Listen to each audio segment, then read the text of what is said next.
आणि भाऊसाहेबांची त्यामुळे भाऊसाहेबांची विशेषतः शेतकरी वर्गामध्ये फार मोठी प्रसिद्धी आणि प्रसिद्धी झाली. त्यांच्याविषयीची आकर्षण वाढलं, त्यांच्याविषयीचं प्रेम वाढलं. तर भाऊसाहेब जेव्हा तिसऱ्यांदा लोकसभेमध्ये गेले तेव्हा 62च्या मंत्रिमंडळामध्ये दुर्भाग्यवश त्यांना समाविष्ट करून केल्या गेलं नाही. ही सुद्धा शोकांतिका आहे.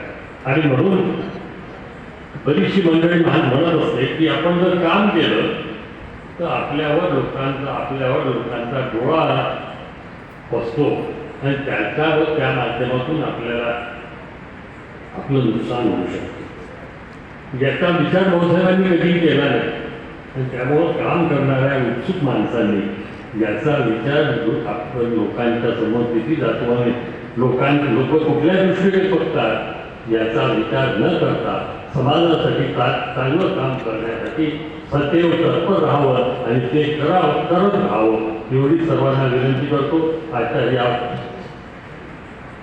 अत्यंत सुंदर अशा भाऊसाहेबांच्या जीवनावरच्या एका भागामध्ये एकही भाग म्हणणार नाही, तो पूर्ण नाही, तर तू त्याच्यावर त्यांचं भाष्य झालं. त्या प्रवीण देशमुखांचे संस्थेतर्फे आभार मानत असताना आपण सर्व उपस्थित राहून या कार्यक्रमाची शोभा वाढवली त्याबद्दल आपले सर्वांचे सुद्धा आभार मानतो. आपली रजा घेतो. नमस्कार. जय हिंद. धन्यवाद साहेबांनी आपल्या मनोगतामधून भाऊसाहेबांविषयी बहुमूल्य असा